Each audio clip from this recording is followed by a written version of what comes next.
নবীজি দোয়া করতেছেন, মা আয়েশা সিদ্দিকা রাদিয়াল্লাহু তাআলা আনহা সঙ্গে ছিলেন, দোয়ায় শামিল হয়ে গেলেন। দোয়া শেষে নবীজি বললেন, আয়েশা তুমি কি জানো যে রাত্রে আমি বন্দেগী করতেছি এখন আল্লাহর, এই রাত্রটা সম্পর্কে তুমি কি জানো এটা কি? মা আয়েশা বললেন, ইয়া রাসূলুল্লাহ, আল্লাহ রাব্বুল আলামিন এবং তার হাবিব এ ব্যাপারে ভালো জানেন। হুজুর বললেন, এই রাত্রটা হলো লাইলাতুন নিসফি মিন শাবান, শাবানের অর্ধরাত, তার মানে 15 তারিখ। এই রাত্রটা আল্লাহর কাছে এত দামি, আল্লাহ রাব্বুল আলামিন ফা ইন্নাল্লাহা ইয়ানজিলু ফিহা লিগুরুবিশ শামসি ইলা সামাইদ দুনিয়া, দুনিয়ার আসমানে সূর্যটা ডোবার সঙ্গে সঙ্গে আল্লাহ হাজির হয়ে যান। বান্দাকে খুঁজতে থাকেন, কি আছো গুনাহগার, আমার কাছে পানা চাও।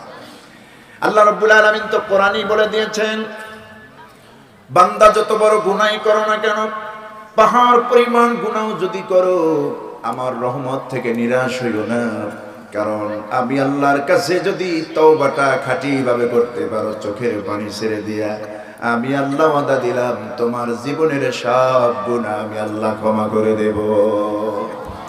আল্লাহ বান্দাকে ডাক দিচ্ছেন, قل يا عبادي الذين أسرفوا على أنفسهم لا تقنطوا من رحمة الله إن الله يغفر الذنوب جميعا إنه هو الغفور الرحيم।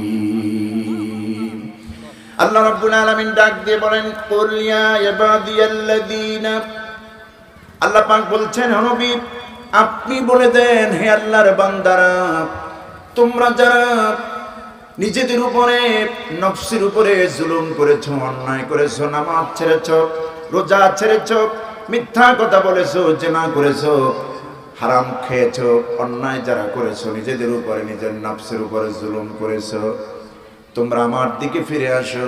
লা তাকনাতু মির রাহমাতিল্লাহ, আমার রহমত থেকে নিরাশ হইও না যে আল্লাহ তোমারে ক্ষমা করবেন না, আমি তোমারে ক্ষমা করব।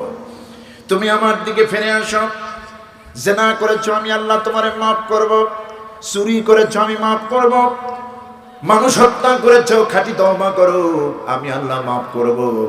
বিশেষ করে লাইলাতুন নিসফি মিন শাবানে যত বড় গুনাহগার হোক না কেন, শিরক যারা করে নাই, মা বাবার অবাধ্য সন্তান ছাড়া, বৃদ্ধ বয়সে যারা জিনা করেছে, এইগুলি এই জাতীয় কিছু অপরাধ ছাড়া যত অপরাধ বান্দা করবে, আল্লাহর ঘোষণা হচ্ছে আমি বান্দাকে মাফ করে দেই।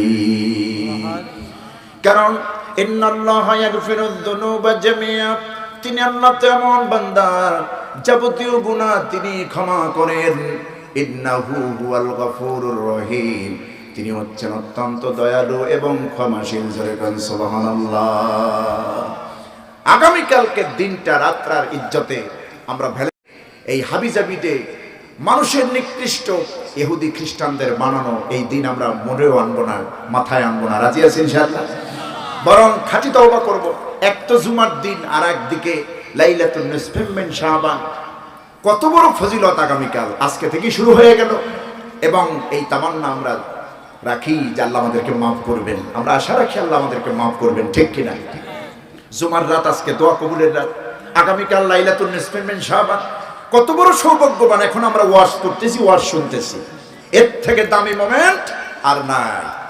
খাঁটি তওবা যদি করেই ফেলে, আল্লাহর কাছে খাঁটি তওবা যদি করতেই পারি, যত গুনাহ করছি, জিনা করেছি, ব্যভিচার করেছি, মিথ্যা কথা বলেছি, গীবাত করেছি, আল্লাহ মাফ করে দিবেন। অদাকার আল্লাহ রাব্বুল আলামিন বলেন, বান্দা খাঁটি তওবা করো। সূরাতুত তাহরিমের 8 নম্বর আয়াতে আল্লাহ জানাই দিয়েছেন, মুমিনেরা হতাশ হয়ো না, ঘাবড়িয়ে যেও না, বরং তওবা করো। পাহাড় পরিমাণ যদি গুনাহ করো, আমি আল্লাহ তোমারে মাফ করে দেব। ইয়া আইয়ুহাল্লাযীনা আমানু তুবু ইলাল্লাহি তাওবাতান নাসুহা আসা ربكم أن يكفر عنكم سيئاتكم ويدخلكم جنات تجري من تحتها الأنهار আল্লাহ রাব্বুল আলামিন বলেন, হে ইমানদারেরা, বিশ্বাসী বান্দারা, তুবু ইলাল্লাহ, তোমরা আল্লাহর কাছে তওবা করো, ক্ষমা চাও, পানা চাও, মাপ চাও। খাঁটি তওবা করার মতো তওবা, তাওবাতান নাসুহা, এমন খাঁটি তওবা যদি তোমরা করতে পারো বান্দা, আল্লাহ পাক বলেছেন, আসা রব্বুকুম আইয়ুকাফির আনকুম সাইয়্যাতিকুম, আশা করা যায় তোমাদের রব যিনি আল্লাহ, তোমাদের কৃত সমস্ত গুনাহ আল্লাহ মাফ করে দিবে। তোমরা যা করেছো জীবনে একটি টাইম তোমরা নামাজ পড়ো নাই, রোজা রাখো নাই, যখন বুঝেছো তখন রোজা রাখা শুরু করেছো, নামাজ পড়া শুরু করেছো। আজকে লাইলাতুন নিসফে মিন শাবানে যখন আমার কাছে ক্ষমাই চাইলা, তোমার আমি ক্ষমা করে দিলাম। কোন সুবহানাল্লাহ।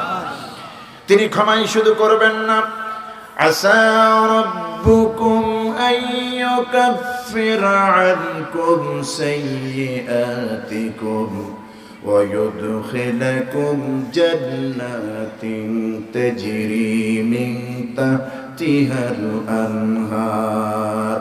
আশা করা যায় আল্লাহ রাব্বুল আলামিন খাঁটি তওবা করলে পরে, তওবাতুন নসুহার মতো তওবা করলে তোমাদেরকে ক্ষমা করবেন, তোমাদেরকে জান্নাতে প্রবেশ করাবেন, এমন জান্নাত যেই জান্নাতের তলদেশে পাদদেশে নহর সমূহ প্রবাহমান।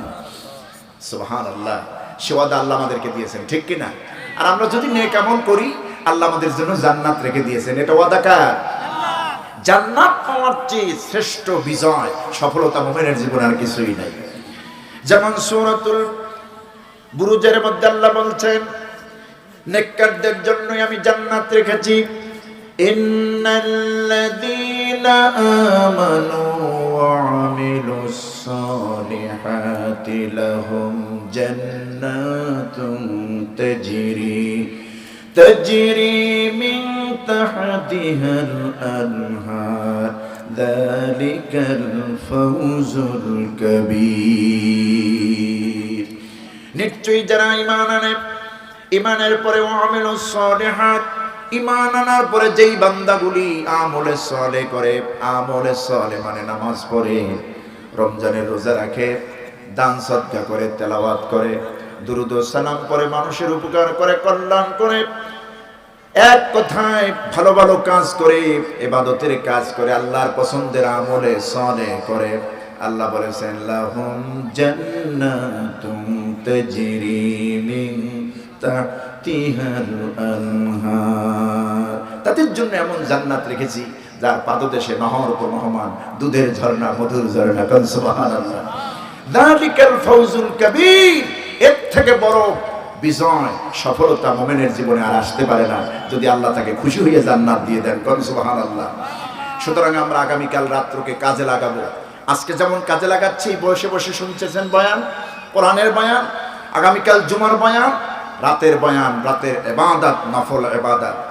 আর লাইলাতুন নিসফে মিন শাবানে মুমিন হিসেবে যে কাজগুলি আমরা করব না, বিশেষত পটকা ফুজানো, আতশবাজি করা, এরপরে এমন ভাবে হালুয়া রুটি তৈরি করা, গরুর গোশত রান্না করা, ভুনা করা, এগুলি করলে পরে রাতে তো ইবাদত করতে পারবে না আমার মা বোনরা, ঠিক না? এগুলি করা যাবে না। তারপরে রাস্তাঘাটে ঘোরাফেরা করা, আড্ডা দেওয়া, বাড়ির থেকে ঘর থেকে পোশাক পরে আসছে নামাজ পড়ার জন্য, আল্লাহর বন্দেগী করার জন্য মসজিদে, কিন্তু রাস্তাঘাটে ঘোরাফেরা, যেগুলি ঢাকার শহরে আমরা বেশিরভাগ দেখতে পাই, এগুলি করা যাবে না। আড্ডাবাজি করা, কোনো মাজারে গিয়ে সমানে এরকম আড্ডাবাজি করা, মাজারে যাবেন বেশ ভালো কথা, ওখানে গিয়ে ইসালে সওয়াব পাঠান, কবরবাসীকে দেন, কবরবাসীর থেকে কিছু নেওয়ার সম্ভাবনা নেই, আছে নাই? ইসালে সওয়াব পাঠান, সূরা ইখলাস পড়েন, সূরা ফাতিহা পড়েন, দুরূদ শরীফ পড়েন, আগামীকালকে রাত্রে পড়েন, দিনে পড়েন, সকালে পড়েন, কবরবাসীর কাছে যান, অসুবিধা নেই।